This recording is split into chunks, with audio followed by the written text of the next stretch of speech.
Use பண்ணக்கூடிய ATM card ATM மிஷின்ல இருந்து எப்படி கரெக்டா உங்களுடைய அக்கவுண்ட்ல இருந்து அமௌண்ட்டை வித்ட்ரா பண்ணி கொடுக்குது. இந்த ஏடிஎம் கார்டுக்கு பின்னாடி பிளாக் ஸ்ட்ரிப்ஸ் ஒன்று இருக்கும். அந்த பிளாக் ஸ்ட்ரிப்ஸ் தான் நம்மளுடைய இன்ஃபர்மேஷன்ஸ் எல்லாமே ப்ராசஸ் பண்ணி கொடுக்குது. இதுல 2 ரேடார்ஸ் இருக்கும். ஒரு ரேடார் வந்து உங்களுடைய கார்டு இன்சர்ட் பண்ணதுக்கு அப்புறம் அது ஒரிஜினலா ஃபேக்கான கண்டுபிடிக்கிறதுக்காக, அண்ட் செகண்ட் ரேடார் பின் நம்பர் வேலிடேட் பண்றதுக்காக. நம்ம ஏடிஎம் கார்டில் பேக் சைடில் இருக்கக்கூடிய பிளாக் ஸ்ட்ரிப்ஸில் நம்மளுடைய அக்கௌண்ட் இன்ஃபர்மேஷன்ஸ் எல்லாமே டிஜிட்டலாக கன்வெர்ட் பண்ணி ஸ்டோர் பண்ணி வச்சிருப்பாங்க. இந்த ஏடிஎம் கார்டு நம்ம ஏடிஎம் மிஷினில் இன்சர்ட் பண்ணுறப்போ ஸ்ட்ரிப்ஸில் இருக்கக்கூடிய அந்த கண்டென்ட்டை ஃபுல்லாக ரீட் பண்ணிக்கும். அந்த ரீட் பண்ண கண்டென்ட்டும் டேட்டா பேஸில் இருக்கக்கூடிய இன்ஃபர்மேஷன்ஸும் ஈக்குவலாக இருக்கா அப்படிங்கிறத இஃப் கண்டிஷன்ஸ் மூலியமாக நம்மளுக்கு செக் பண்ணும். If the condition is true, நம்மளுடைய கார்டு ஒரிஜினல் அப்படிங்கிறத அதை ஃபைண்ட் அவுட் பண்ணுது. ஸ்டெப் 2, பின் நம்பருடைய வேலிடேஷன்.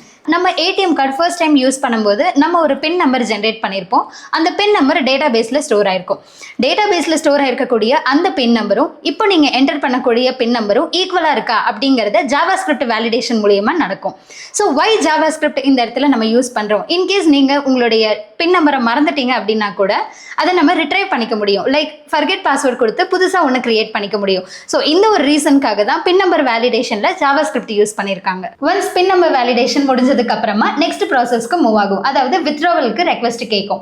நீங்க அதுல எவ்வளோ அமௌண்ட் வேணுமோ அந்த ரெக்வயர்ட் அமௌண்ட்டை என்டர் பண்ணதுக்கு அப்புறமா அது உங்களுடைய அக்கௌண்ட்ல இருந்து அந்த அமௌண்ட்டை ஃபெச் பண்ணி கொடுக்கும். இந்த ஏடிஎம்மோட ஹோல் ஒர்க்கிங் ஸ்ட்ரக்சரும் மல்டி த்ரெட்டிங் அப்படிங்கிற ஒரு கான்செப்ட்ல தான் ரன் ஆயிட்டு இருக்கு. ஸோ அந்த மல்டி த்ரெட்டிங்னா என்னன்னு இன்னொரு வீடியோல நான் எக்ஸ்பிளைன் பண்றேன்.